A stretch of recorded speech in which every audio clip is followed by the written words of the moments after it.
तो गुरु महाराज ने कहा तुम सबको महात्माओं की खोज करनी चाहिए। महात्मा ऐसे नहीं मिलेंगे, भूखे को रोटी खिला दोगे, प्यासे को पानी पिला दोगे।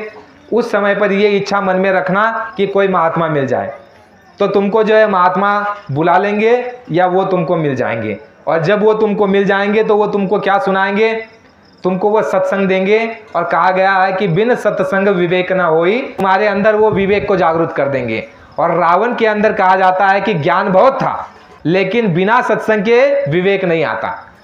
अगर ज्ञान से अगर आदमी तर सकता था, कोई बैठे हुए लोग ये भी कहते होंगे कि भाई ये बता रहा है तो बड़ा ज्ञानी है। तो देखो ज्ञान अलग होता है। ज्ञान का मतलब क्या होता है कि जैसे एक तोते को पढ़ा दिया जाता है, तोते को कोई बात पढ़ा दी जाती है तो तोता उसी बात को रटता है। ये पोपट पंछी ज्ञान बोलते हैं इसको। पढ़ लेना और रटना और सुनाना, ये हो गया ज्ञान। लेकिन उस ज्ञान के अनुसार जो चल रहा है उसको क्या कहते हैं, विवेकी। उसको क्या कहते हैं, विवेकी। वो विवेकी होता है। और रावण के अंदर ज्ञान तो बहुत था लेकिन विवेक नहीं था। ज्ञान सब कुछ था उसके पास लेकिन उसको विवेक नहीं था कि भाई किस समय क्या करना चाहिए, किस समय कौन सा निर्णय लेना चाहिए, क्योंकि उसने सत्संग नहीं सुना था। महात्माओं ने बताया कि रावण के राज में इतनी सुख संपत्ता थी, इतना सुख साधन से परिपूर्ण था। आप यहाँ सौर ऊर्जा देखते हो, ये सौर ऊर्जा की निर्मित उस समय उसने कर ली थी। सौर ऊर्जा वो ऐसी खोज में था कि वो सोने से खुशबू आ जाए, ऐसा उसकी खोज चल रही थी। और जो है स्वर्ग तक वो सीढ़ी बनाने के योजना बना रहा था, यानी रिसर्च कर रहा था। और उसने जो है कई ग्रंथों को भी रच दिया, इतना ज्ञानी, लेकिन फिर भी मारा गया। उसका कारण क्या, सत्संग नहीं मिला, महात्मा नहीं मिले। तो ये दो कारण की वजह से रावण, उसकी सदगति हो सकती थी लेकिन दो कारण की वजह से उसकी दुर्गति हो गई। तो यह प्रेमियों ज़्यादा कुछ नहीं, हम इतना ही समझ ले कि पहली चीज़ आपको महात्माओं की ज़रूरत है, दूसरी चीज़ आपको सत्संग की ज़रूरत है। और जब महात्मा मिल जाए, सत्संग मिल जाए, तो उनके सत्संग को पी लो।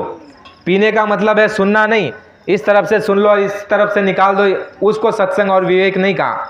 गुरु महाराज ने कहा कि एक दफ़ा क्या हुआ, एक दुकानदार था, सत्संग में यानी कि हफ्ते में, महीने में और चर्चा में जाता था। तो एक दिन उसको कोई काम आ गया, तो जो है उसने अपने लड़के को कहा कि भाई तुम एक काम करो, मेरी जगह तुम सत्संग में चले जाओ। लड़के ने कहा ठीक है। लड़का गया सत्संग में। अब सत्संग में गया तो जैसे आपको यहाँ पर सुनाया जा रहा है कि भाई भूखे को रोटी खिला देना, प्यासे को पानी पिला देना, उसने सत्संग में वो बात सुन ली। उसकी और बात कोई समझ में नहीं आई, एक ही बात समझ में आ गई कि भूखे को रोटी खिला देना, प्यासे को पानी पिला देना, बाकी कोई बात समझ में नहीं आई। गुरु महाराज ने कहा एक एक सत्संग में एक एक बात भी अगर तुम्हारी समझ में आ जाए, उस पर चलने लग जाओ तो तुम्हारा काम हो गया होता। तो उसने सुन लिया, भाई भूखे को रोटी और प्यासे को पानी पिला देना, कोई भी जीव भूखा आ जाए उसको खिला दो। तो गया दुकान पर गया तो उसके पिता ने कहा कि मैं कुछ काम करके आता हूँ, तब तक तुम दुकान पर बैठो। भाई दुकान पर बैठा। अब बाहर से दूर से ये गाय आ रही है, बेचारी गाय आ रही है, और बाहर जो है अनाज का जो है बोरी रखा हुआ था। गाय आई और उस अनाज के बोरी में मुंह मार दिया और अनाज खा रही है। अब लड़का बैठा हुआ है और देख रहा है। याद आया उसको कि भाई महात्मा जी ने कहा है कि भूखे को रोटी खिला दो, खाना खिला देना, और प्यासे को पानी पिला देना। तो चलो बेचारी भूखी है, वो खा रही है तो उसको खाने दो। बैठा है आराम से देख रहा है, खुश हो रहा है। देखो प्रेमियों, तुम अगर किसी भूखे को खाना खिलाओगे, करके देखना, तो इतनी खुशी होगी, बहुत खुशी होती है ना। भूखे को रोटी खिला देना, भूखे को, लेकिन खाए हुए को खिलाओगे तो वो कहेगा अरे ये क्या है, मैं तो खा कर आया था, ये क्या है। लेकिन जब भूखे को खिलाओगे तो वो चाव से खाएगा, चाहे जैसे भी खिचड़ी खिला दो फिर भी कहे अरे बहुत अच्छी थी, और वो आशीर्वाद देगा। तो ये क्या होता है, वही प्रकार उसके साथ हो गया। लड़के के साथ कहा कि ये भूखी है और चलो खाने दो, इसको डंडा नहीं मारेंगे, भगाएंगे नहीं। बैठ रहा और बहुत खुश हो रहा है कि देखो महात्मा ने बताया था और उस पर मैं चल रहा हूँ, खुश हो रहा है। उतने में पिताजी दूर से देख रहे, अरे ये पागल क्या कर रहा है।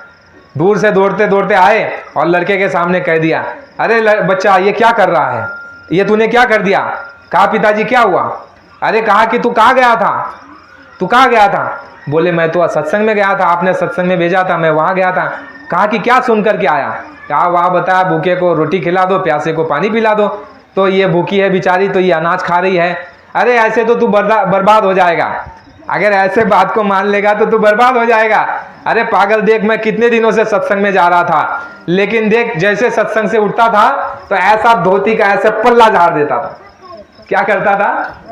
पल्ला झाड़ देता था, एक भी बात को लाता नहीं था, सब वही छोड़ जाता था मैं। और ऐसे तू बात को लेकर के आएगा तो तू तो कंगाल हो जाएगा। तो पिताजी ने उसको बड़ी डांट लगाई, ए प्रेमियों, यही हालत तुम्हारी हमारी हो गई है। 2500 साल से 50 साल से कथा में जा रहे हैं, कीर्तन में जा रहे हैं, सत्संग में जा रहे हैं, बहुत सुन लिया, पल्ले कुछ नहीं लिया, कुछ भी नहीं लिया, इसलिए हमारी ये हालत है। अगर पल्ले कुछ लिया होता तो इतनी उच्च गति हो गई होती। जैसे मीराबाई ने पल्ले लिया, मीराबाई ने पल्ले लिया तो देखो वो महात्मा बन गई। और गुरु महाराज ने कहा कि ऐसा भक्त अगर कोई तुम्हारे परिवार में बन जाए तो अरे तुम्हारी क्या बात है, तुम्हारी 7 पीढ़ी पीछे की और 7 पीढ़ी आगे की तर जाएगी, तर जाएगी माई। अगर तुम्हारे घर में एक कोई ऐसा भक्त पैदा हो जाएगा तो माँ बाप तो तर जाएंगे, लेकिन उसके दादा परदादा वो भी तर जाएंगे, और आने वाली 7 पीढ़ियां भी तर जाएगी, यानी 14 पीढ़ी तर जाती है अगर तुम्हारे घर में अगर ऐसा कोई भक्त पैदा हो गया। लेकिन अभी माई क्या कहती है, पिताजी क्या कहते हैं, अरे मत जा, सत्संग में जाएगा तो साधु बन जाएगा, सत्संग में जाएगा तो यार इसका खाना पीना छूट जाएगा। ऐसा घोर कलयुग आ गया। हम देखते हैं कई लोग ये कहते हैं अरे उनके साथ मत जाना, उनको डर लगता है कि भाई ये भी सत्संगी बन जाएगा।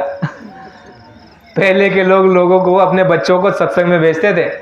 राजा दशरथ ने जो है अपने पुत्रों को आश्रम में भेजा कि जाओ वहाँ शिक्षा लो धर्म कर्म की। लेकिन आज देखो लड़के क्या, पिताजी मना कर देते, माता पिता ही मना करते हैं कि मत जाओ, कोई ज़रूरत नहीं है।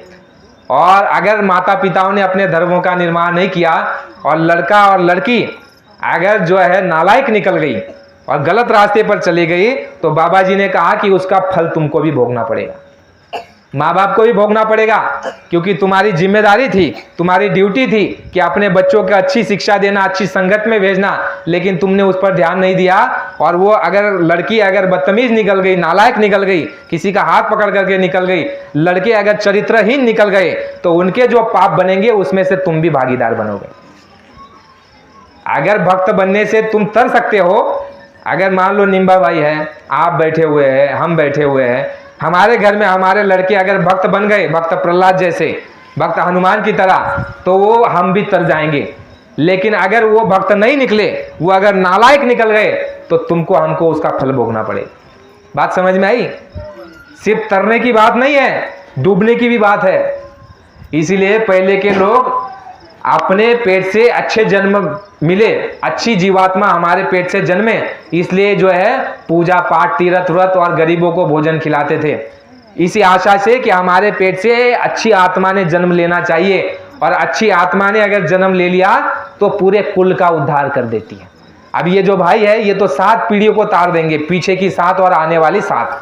लेकिन हमारी जो ये बहनें हैं ना, बहनें लड़कियां बच्चियां, ये 2 जो है 2 परिवारों को तार देती है, मायका को भी तार देती है और ससुराल को भी तार देती है। ये कब होता है? जब महात्मा मिलते हैं, जब सत्संग मिलता है, और सत्संग मिलने के बाद उस पर हम चलते हैं, तब ऐसा होता है। भक्त प्रहलाद जो है भगवान नारायण को कहते हैं कि प्रभु मेरे पिताजी ने बड़ा अन्याय किया है, उनको माफ कर देना, उनको जो है सजा मत देना, उनको माफ कर देना, उनको तार देना। तो भगवान क्या कहते हैं नारायण, उन्हें मालूम है कि भक्त प्रहलाद तुम्हारे माँ बाप ही नहीं, तुम्हारी जो बीत गई जो पीढ़ी है 7 पीढ़ी, वो भी तर जाएगी और आने वाली 7 पीढ़ी भी तर जाएगी।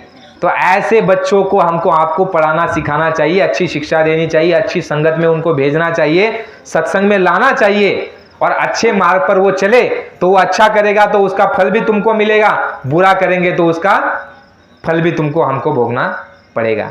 तो ये सब कुछ कब सुधार होता है? गुरु महाराज ने कहा कि सठ सुधरई सत्संगति पाई। सठ कहते हैं जो बिल्कुल भी नालायक है, ऐसे लोग भी जो बिल्कुल पापी है, दुष्ट है, दुराचारी, व्यभिचारी है, अन्यायी है, कामी, क्रोधी, लालची, चोर, डकैत, मांसाहारी, शराबी, ऐसे लोग जो है संगत में आकर के, सत्संग में आकर के सुधरते हैं। अगर नहीं सुधरते तो फिर कैसे आपके वाल्मीकि ऋषि का इतिहास बनता? वाल्मीकि ऋषि क्या थे? डाकू थे ना, तो डाकू से अगर धर्मात्मा और पुण्यात्मा महात्मा बन सकते हैं, तो कोई कहता है, आप ही लोग कहते हो, अरे ये शराबी है, ये सुधरने वाला नहीं है। गुरु महाराज ने कहा कभी मत ये कहना कि बुरा आदमी सुधरेगा नहीं और अच्छा आदमी बुरा नहीं बन सकता। गुरु महाराज ने कहा जिसको तुम आज अच्छा कह रहे हो ये कल बुरा बन सकता है, और जिसको तुम कल आज बुरा कह रहे हो कल अच्छा बन सकता है। इसका कारण क्या है? गुरु महाराज ने कहा कि संगत, अगर तुम कितने भी अच्छे हो, संगत तुम्हारी बुरी रहेगी तो उसका असर तुम्हारे ऊपर आ जाएगा, और बुरी संगत के कारण उनके गुण तुम्हारे अंदर आने के बाद तुम भी जो है उनके साथ चले जाओगे। अगर वो चोर है, डकैत है, बेईमान है, धोखेबाज है और उनके चरित्र गिर चुके हैं, ऐसे लोगों के साथ रहने के बाद हमारा भी जो है उनके तरह आचरण व्यवहार उठना बैठना हो जाएगा। इसलिए महात्माओं ने क्या कहा? सठ सुधर ही सत्संगत पाई। सठ, सठ कहते हैं सबसे बुरा, दुष्ट। ऐसे भी लोग सुधरते हैं, कैसे? सत्संगत। सत्संगत किसको कहते हैं? जो सत्य के साथ जुड़ा हुआ हो, उसकी संगत करने से बुरे लोग सुधर जाते हैं। तो सत्य से कौन जुड़ा हुआ है? महात्मा जुड़े हैं। सत्य से कौन जुड़ा है? महात्मा। और महात्मा से आप और हम जुड़े हैं तो हम हो गई संगत। क्या हो गई? ये महात्मा सत्य से जुड़े हैं और ये जो सुनाते हैं उसको सत्संग कहते हैं, और उनकी संगत जो बनाई है, जो सत्संगी है, वो संगत है, और उस संगत में जो कोई आ जाएगा तो वो भी सुधर जाएगा। महात्माओं के साथ जब हम आप जुड़े रहेंगे तो गुरु महाराज ने कहा कि डाकू, चोर, लुटेरे ऐसे भी आकर के सुधर जाते हैं, और बाबा जी ने जो है बड़े बड़े डाकुओं को सुधार दिया। सब सुधरते हैं, लेकिन सत्संग और संगत मिलनी चाहिए। इसलिए रोया महाराज कह रहे कि समय हो गया, महात्मा मिलना चाहिए, महात्मा मिल जाए, सत्संग मिलना चाहिए, सत्संग मिल जाए तो उनकी हर एक बात पर चलना चाहिए, और आखिर तक, ऐसा नहीं कि बीच में ही छोड़ दो, आखिर तक चलना चाहिए, अंतिम समय तक।